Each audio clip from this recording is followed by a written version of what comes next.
about a specific disease, a specific epidemic that occurred during the First World War in German-occupied Poland, and will draw connections to what we're having, what we're experiencing today.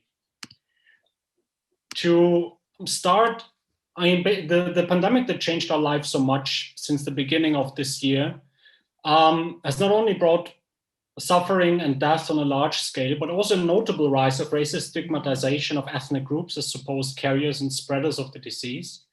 But to this come also border closures, often implemented by politicians who had for years demanded harsher immigration regimes. In all this, and most notably in the higher mortality rates of minorities, race is at the center of this story. While terrifying, not all of these dynamics are novel. As historians love to say, this is nothing new. I know that, I'm working on that. So the use of public health emergency to advance a political agenda, the stigmatization of minorities as spreaders of disease, indeed the othering and the racialization of disease itself has much historical precedent. And I'll be speaking about one particular case in that, the typhus epidemic in German-occupied Poland during the First World War. I'll thereby attempt to show how contemporaries' racialized conceptions of disease played out and show where these concepts that then shaped the public health and public policy response. When the German armies conquered large parts of the Russian Empire in 1915, its soldiers, its doctors, its bureaucrats were confronted with seemingly new, deadly disease that seemed to spread like wildfire. Typhus exanthematicus, in German is called Fleckfieber, in Yiddish Fleckentyphus, is a highly infectious bacterial disease commonly transmitted by lice. On an ideological level, for the Germans, the presence of this disease in the East that they occupied, seemed to confirm their imagination of the East as such, as a filthy, backward, and terrifying region that required harsh measures, discipline, and cleansing. In practice, authorities panicked about the prospect of themselves and their soldiers getting infected. In order to prevent this, they introduced a system of surveillance and suppression, which included the creation of delousing facilities, quarantine wards, and I'll come back to them, and a crackdown on anyone suspected to be infected. And this was a response that was highly racialized and targeted one specific group of the population, the Jewish population, especially in the major urban centers. But it was the war itself and the occupation that eventually created the conditions for the outbreak and the spread of the disease. The large-scale displacement of people who flocked to the major cities and were crammed into tiny apartments and underground dwellings. This, in addition to the exhaustions of hunger, inadequate sanitary installations, caused tens of thousands to get infected and several thousands to die over the course of those 4 years actually. The German authorities cracked down brutally on those who they identified or suspected to be carriers of the disease, and from the beginning, this focused almost exclusively on the Jewish population. Houses were repeatedly raided and inhabitants checked for signs of illnesses. Especially in Warsaw and Łódź, apartments were then disinfected and residents sent to delousing stations, followed by several weeks of quarantine in hastily erected prison-like hospitals. Several accounts describe the horrors, mistreatment, and the humiliation that came with these measures. In her autobiography, Hane, a girl born in 1912, remembered the crackdown by the authorities after a neighbor contracted the illness. And I quote, "Under the German occupation, whenever someone became sick with a communicable disease, the entire household was sent to a quarantine where we were treated worse than prisoners. The building where we were held was like a prison. A tall brick wall surrounded it, and there was a barbed wire fence, bars on the windows, and an armed guard at the door. They barely gave us enough food to hold body and soul together," end quote. In his autobiography, the great writer Isaac Bashevis Singer described the process of disinfection after his brother Moishe had fallen ill in 1916. Quote, they are the health authorities and the German authorities. They did come and spray the house, and the air was filled with poison. Mother and I went off with a policeman, mother carrying the few things she had been permitted to pack, in a strange house full of male and female guards. Another boy and I had our hair cut. I saw my red side locks fall, and I knew this was the end of them, end quote. The situation was also terrible in Vilno, today's Vilnius, as Hirsch Abramowitz, a local, remembered. When someone came down with the disease, quote, the person would be confined to the hospital. The director of the hospital, in quotation marks, was usually the local Feldscher, a military physician assistant, who often did not appear there for days at a time. No treatment was offered, and outsiders were strictly forbidden to enter the place. The patient was thus sentenced to die. Indeed, the people considered the hospital a morgue, end quote.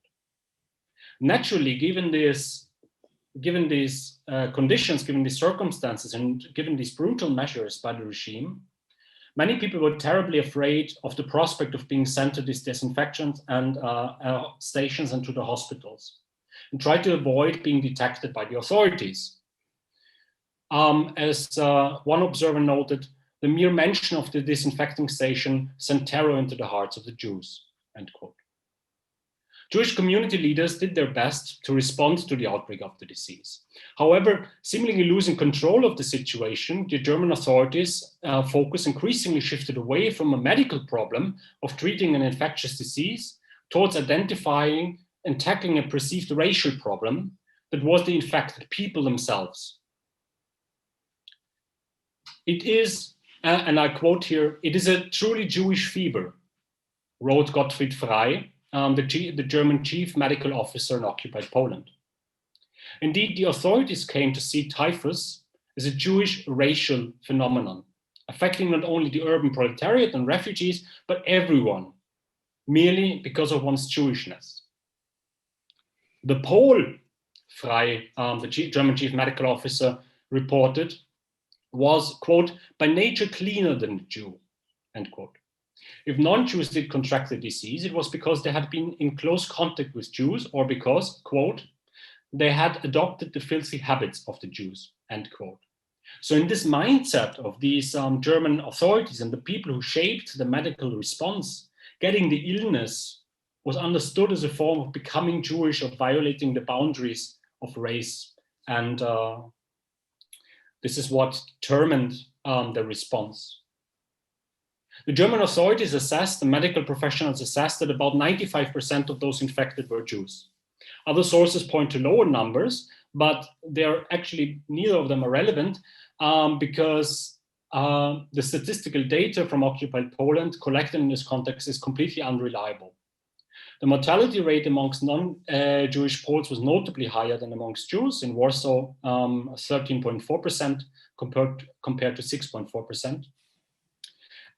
Erich Martini, a German Navy doctor and expert on infectious diseases, who was based in Włocławek, reported that during his time there, he counted 452 Christians who contracted typhus, of whom 80 died, and 712 Jews, of whom 90 died. Already this strongly contradicting this claim that this is a purely Jewish phenomenon. Key to explain this disproportionality seemed to have been that the authorities' conviction that this was a racial phenomenon, that Jews were the carriers of the disease, made them focus all their efforts on controlling the urban Jewish populations, disinfecting houses and people. And thereby, naturally, they identified more cases amongst the Jews. At the same time, they had very little knowledge, basically no knowledge, of what was going on in the countryside, where fewer Jews lived and where there was hardly an existing medical infrastructure. So when cases of typhus appeared in the countryside, nobody reported them to the central authorities. Effectively, the authorities' a priori existing assumption about the disease as being Jewish led them to gather highly distorted data that would confirm their assumptions and confirm their worldview and their notion that this was a racial phenomenon. The racialization of typhus and the identification of Jews as primary carriers, supposed primary carriers of the disease, was not a natural occurrence, but resulted from decisions that medical professionals and bureaucrats took, and other medical professionals took different decisions. A doctor, for example, who served with the German troops in a field hospital in Istanbul, identified Greeks as the main carriers of the disease, which he believed was caused by, quote, widespread alcoholism amongst members of this race, end quote, whereas he was convinced that Jews, Germans, and Turks were rather resistant to typhus.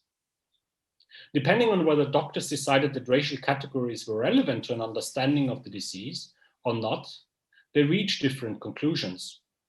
Paul Kroner-Charlottenburg, for example, who had the Institute of Hygiene in the multi-ethnic city of Łódź, equally examined German, Jewish, and Polish patients, and he excluded the factor race from his empirical research and drew conclusions in regard to sex and age, which he regarded to be key determinants whether somebody would fall ill and eventually die of the disease. However, the narrative was shaped primarily by doctors who firmly believed that the racial category was essential for the understanding and containment of the disease, first and foremost by Chief Medical Officer Gottfried Frey, who would later make a career in the Nazi Party and the Nazi state. Frey not only shaped the response to the disease in occupied Poland, but also the way in which his superiors in Berlin were informed about the situation. He coined the term of typhus as, quote, a truly Jewish disease, and argued that, quote, only when an entirely new people educated to cleanliness will have replaced the Polish Jews, true progress will be possible, end quote. And already here, I think we can see very strongly a foreshadowing without, while we don't want to be deterministic, but there already this discourse about racial concepts in the East already foreshadow here in the First World War the later horrors of the Second World War. For German physicians and bureaucrats, typhus presented itself as a racialized threat from the East, profoundly endangering the German Volkskörper, the body of the nation, that was already strained by the hardships of war. For many, including many German physicians and officials, the elevation of the German race in the context of the war and its protection against the foreign threat of both disease and foreign races was of paramount importance to the war effort and to the future of the nation. From the beginning, the German administration was concerned with the possibility of the import of the disease from occupied Poland. This corresponded well with the demands by anti-Semites, who had for years called for the closing of Germany's eastern border to Jewish immigration. With the outbreak of the war, the anti-Semitic paranoia of a wave of East European Jewish immigration was revived, and disease played a key role in this discourse. In a 1915 article, for instance, the pan-German Wolfgang Heinze argued for a complete ban on immigration based on racial criteria. However, he believed that such measures were impossible to implement in the existing legal framework, and he therefore suggested a legalistic workaround in order to exclude Jews on the basis of supposedly objective legal and scientific criteria. It would be, quote, a particularly convenient but also justified measure for the repulsion of these undesirable elements, he wrote, if Jews would be medically examined at the border and then repulsed as a threat to public health. It was in this context that the German government in April 1918 shut its border to Poland to Jews, only to Jews, for the fact that they were Jews and therefore identified as spreaders of a disease that they understood in racial terms. In its decree, the German Ministry of the Interior stated that the thousands of Polish Jewish workers who had come to Germany to work in the war industry in previous years were a health hazard. Quote, a special hazard derives from the entire population's incredible uncleanliness in regard to matters of health. For a great part lies written the Polish Jewish workers are particularly likely transmitters of typhus and other infectious diseases. End quote. And this was despite the fact that there were no documented cases of disease spreading amongst Polish Jewish workers in Germany. There were outbreaks amongst Christian Polish agricultural workers and especially Russian prisoners of war, both living under miserable conditions in Germany. But the logic of race as a determining factor of disease and the anti-Semitic imaginations of physicians and bureaucrats that shaped their research and eventually public policy had a dynamic of its own. The ban on immigration of Jews from Poland remained in place in one form or the other until the 1920s.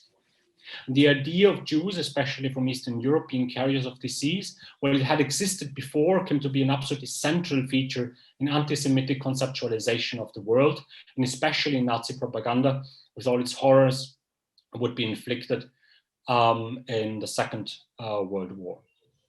Saying this, to conclude, because I'm out of time, we're not only being reminded of racist comments on the current situation, and I don't need to quote anyone in particular here, but we're also being reminded of the physical attacks on especially Asian minorities at the beginning of this pandemic especially. But also, we should think about how today several quite respectable scientists and journalists representations, many of whom attempted to interpret higher mortality rates amongst minorities, for example, with supposedly racial genetic factors. All of these assumptions remain completely unproven and remain illusions and delusions, sorry.